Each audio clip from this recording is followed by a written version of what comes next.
দর্শক, এই মুহূর্তে মেহেরপুর থেকে সরাসরি যোগ দিচ্ছেন সহকর্মী মাজিদুল হক মানিক। চলতি মাসে জেলার বিভিন্ন গ্রামে ডেঙ্গু আক্রান্ত রোগী শনাক্ত হচ্ছে, তো সেক্ষেত্রে ইউনিয়ন পরিষদ থেকে এটি প্রতিরোধে কোনো উদ্যোগ নেওয়া হয়েছে কিনা জানাবেন।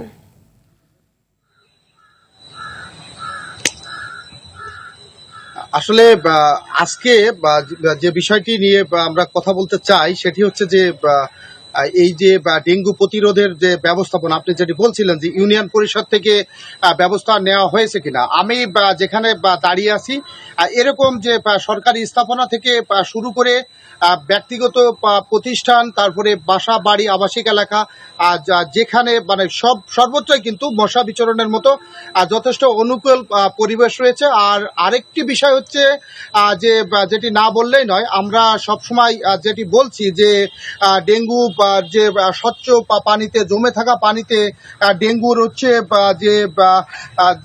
যে জন্ম হয় এবং ডেঙ্গু বিস্তার লাভ করে, সেরকম পরিবেশকে মোটামুটি সব ক্ষেত্রেই শুধু ইউনিয়ন পরিষদ নয়, যে আমাদের যে স্থানীয় সরকারের যে প্রতিষ্ঠানগুলো আছে সেখানে জেলা পরিষদ, উপজেলা পরিষদ, পৌরসভা এবং ইউনিয়ন পরিষদ আসলে কোনো জায়গা থেকেই তার এই কার্যকারী ডেঙ্গু যে নির্মূলের জন্য, যার ডেঙ্গু নিয়ন্ত্রণের জন্য কোনো ব্যবস্থাই কিন্তু কোথাও নেওয়া হচ্ছে না।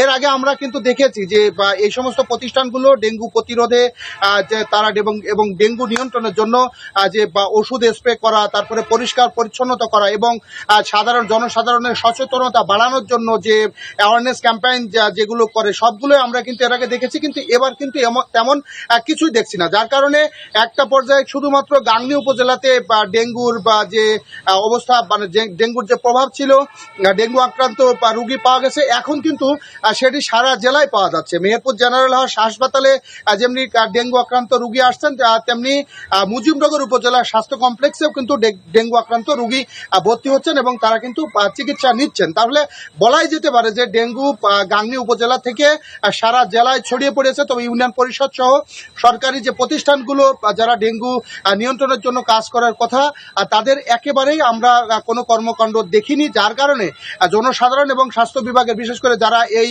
ডেঙ্গু চিকিৎসা দিচ্ছেন সেই সমস্ত চিকিৎসকরা বলছেন যে ডেঙ্গু নিয়ন্ত্রণের কোনো ব্যবস্থা না থাকা এটা আশঙ্কাজনক হারে ছড়িয়ে পড়ছে। ধন্যবাদ আপনাকে।